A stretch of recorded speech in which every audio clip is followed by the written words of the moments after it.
Bismillahirrahmanirrahim. Assalamualaikum warahmatullahi wabarakatuh. Innal hamdalillah nahmaduhu wa nasta'inuhu wa nastaghfir wa na'udzu billahi min shururi anfusina wa min sayyiati a'malina. May yahdihillahu fala mudilla lah wa may yudlilhu fala hadiyalah. Segala puji dan syukur kita turkan kepada Allah Subhanahu wa taala yang mana masih memberikan kita kesempatan sehingga kita dapat melaksanakan kewajiban kita. Salawat dan salam kita hadiahkan kepada ruh junjungan alam Nabi Muhammad sallallahu alaihi wasallam. Allahumma shalli wa sallim wa barik alaihi, yang mana syafaat beliau yang kita harapkan pada hari kiamat kelak. Baiklah tidak berlama-lama lagi. Di sini kami dari kelompok 8 ingin mempresentasikan hasil diskusi kami yang berjudul Produksi dan Operasional Bisnis. A. Pengertian produksi dan operasi. Manajemen produksi dan operasi adalah proses yang menggabungkan dan mengubah berbagai sumber daya dalam subsistem produksi dan operasi sehingga bernilai tambah sesuai kebijakan organisasi. B. Ruang lingkup operasi dan produksi. A. Proses, yaitu merancang proses produksi secara fisik yang mencakup seleksi tipe proses, memiliki teknologi, aliran proses, penentuan lokasi, dan lain sebagainya. B. Kapasitas. Keputusan kapasitas diperlukan agar volume outputan pada posisi optimal sesuai dengan kebutuhan yang direncanakan, dalam arti tidak terlalu banyak dan tidak terlalu sedikit. C. Persediaan. Dalam manajemen operasi, aset terpenting adalah persediaan. Apakah itu persediaan bahan baku, bahan pembantu, bahan setengah jadi, suku cadang, maupun persediaan barang lainnya. D. Yaitu tenaga kerja. Keputusan mengenai tenaga kerja mencakup keputusan tentang perancangan dan pengelolaan tenaga kerja dalam kegiatan operasi. Keputusan yang dibuat meliputi pengadaan tenaga kerja dan lain sebagainya. E. Kualitas. Kualitas ini adalah pusat bahasa dari manajemen operasi kontemporer, di mana seluruh pemikiran manajemen operasi harus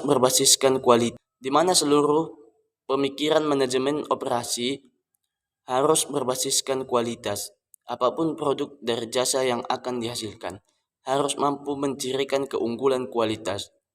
Oleh karena itu, desain kualitas harus diletakkan pada tatanan proses yang mengikuti keseluruhan kegiatan operasi, mulai dari awal sampai akhir, mulai dari proses pengadaan bahan baku, pengadaan tenaga kerja, mesin, dan peralatan, sampai kepada proses pengiriman barang sampai ke tangan konsumen untuk dinikmati.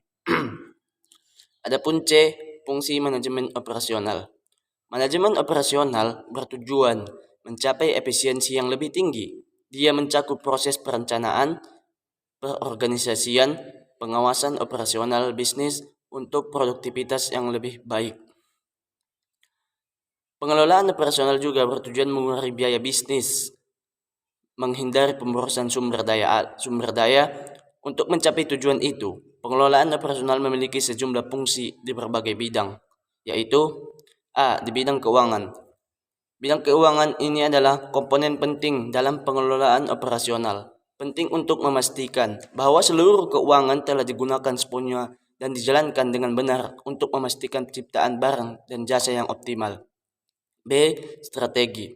Saat menggunakan strategi dalam pengelolaan operasional, ini mengacu pada taktik perencanaan yang membantu lewat optimalisasi sumber daya dan pengembangan keunggulan kompetitif atas bisnis lain. Yang ketiga adalah operasional.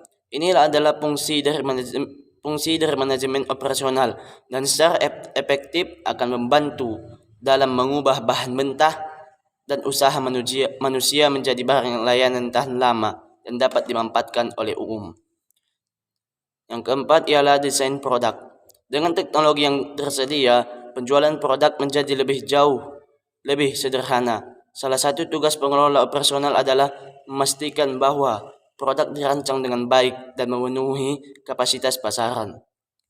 Yang terakhir ialah pertahanan kualitas. Manajemen operasional. Yang kelima adalah pertahanan kualitas. Manajemen operasional harus memastikan kualitas produk itu baik. Dan yang terakhir ialah prediksi. Prediksi adalah proses yang dilakukan perangkat lunak dalam membuat perkiraan kejadian tertentu yang mungkin akan terjadi di masa depan. Baiklah, mungkin sekian dari saya. Wabillahi wassalamualaikum warahmatullahi wabarakatuh.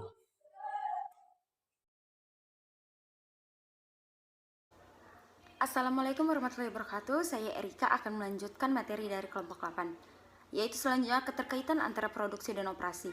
Manajemen produksi dan manajemen operasi saling berkaitan. Manajemen produksi mengatur jalannya pembuatan produk, sedangkan manajemen operasi adalah orang-orang yang mengatur jalannya sumber atau bahan menjadi produk jadi. Oleh karena itu, perusahaan perlu menggunakan kedua manajemen ini agar produk yang dihasilkan maksimal. Dan selanjutnya yaitu sistem operasi. Yang pertama, memilih lokasi yang tepat dan strategis. Lokasi merupakan tempat melayani konsumen. Yang kedua, lokasi perusahaan merupakan suatu tempat di mana perusahaan itu melakukan kegiatan fisik.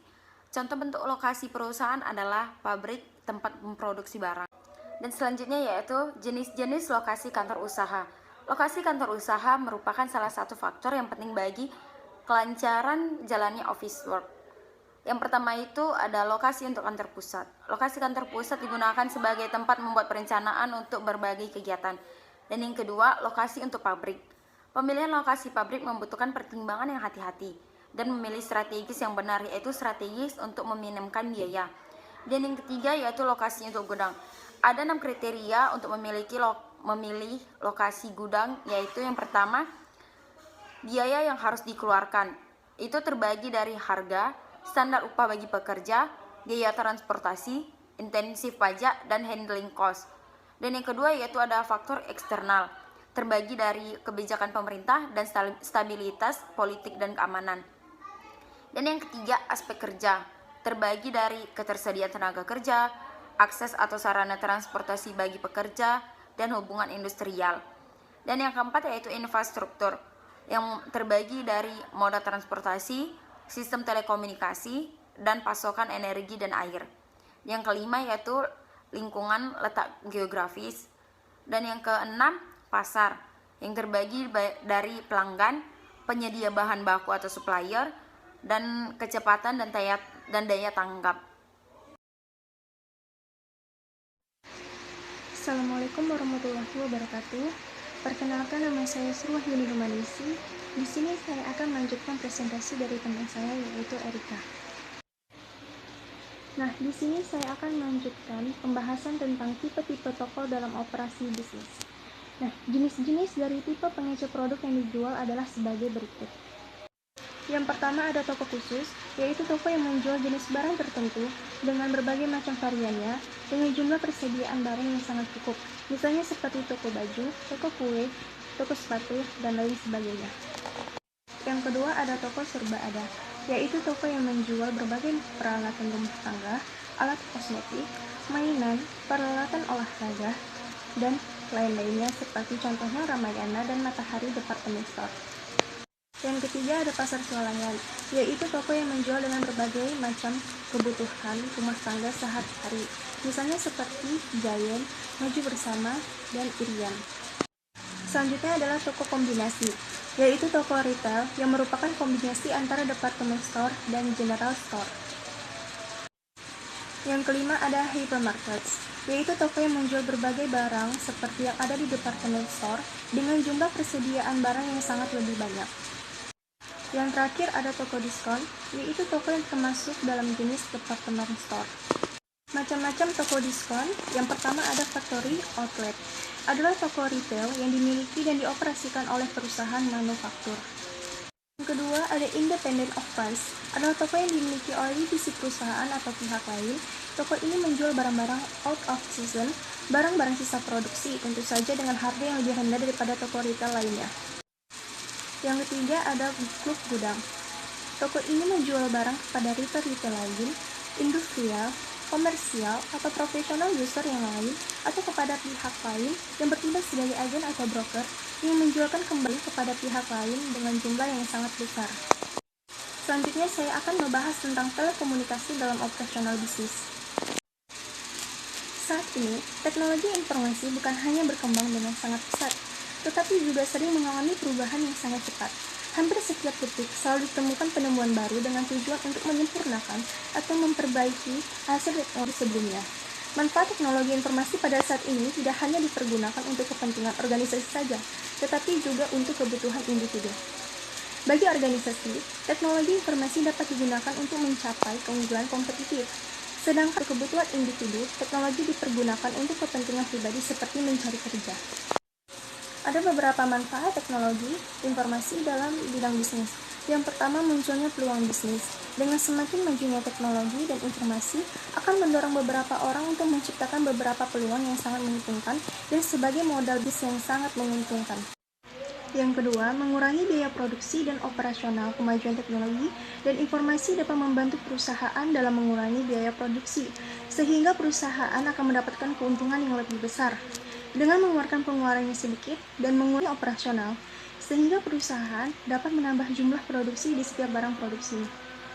Yang ketiga, mempermudahkan proses komunikasi dan monitoring setiap karyawan yang bekerja, sehingga karyawan tidak perlu repot-repot datang ke ruangan rapat dan berkumpul bersama, dan bisa melakukan telekonferensi untuk saling berkomunikasi mengenai beberapa hal tersebut, membuat rapat menjadi lebih praktis dan juga dapat mengawasi kinerja para karyawan lainnya. Yang keempat, akses informasi dan penyebaran informasi publikasikan berita melalui internet dapat tersebar luas dengan cepat dibandingkan dengan menggunakan fax atau pos. Yang kelima, komunikasi yang cepat. Fasilitas yang ada di internet banyak membuktikan kecepatannya berkomunikasi dengan orang yang dituju seperti email yang telah banyak digunakan untuk mengirim dan menerima data. Yang terakhir, teknologi informasi dapat memberikan berbagai keuntungan dan kemudahan dalam menjalankan aktivitas bisnis.